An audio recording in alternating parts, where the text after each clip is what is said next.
Hello friends. So I was doing laundry this morning and had a fun adventure which I thought I would share with you. I was hanging the laundry up after washing it in my new Daewoo laundry machine. I love it.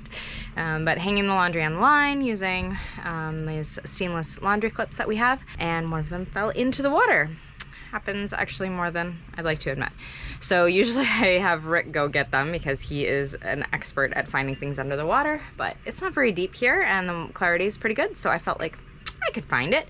So I took a bearing of where the boat orientation was because it rotates in the wind, and I looked down and noticed that there was actually a ray in the water right behind or right in front of where the laundry clip had fallen.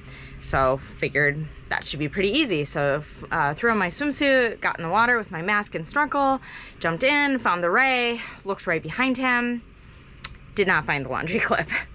There is a lot of stuff in the water on the bottom here. Kind of difficult to see, although I felt like it would be easy because it's that stainless kind of shiny material. But the ray was knocking up so much dirt under the ground that it made it really difficult to see things. So I just kind of swam around a little bit and I just figured, well, whatever, I guess I lost that one, or maybe Rick can find it later. I'll just swim around the boat a little bit. So I did some laps, kind of swam out from the boat a little bit to see if maybe we had rotated a little bit that I hadn't accounted for, and I found another ray.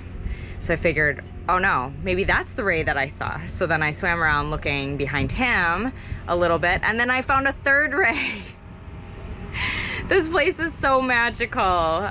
We really love being in Bocastown. I mean, this is why we do this, is to be able to see all of these creatures and be able to swim every day, even if it's to go look for a laundry clip. So I got a little footage so that you guys could share in my wonderful morning.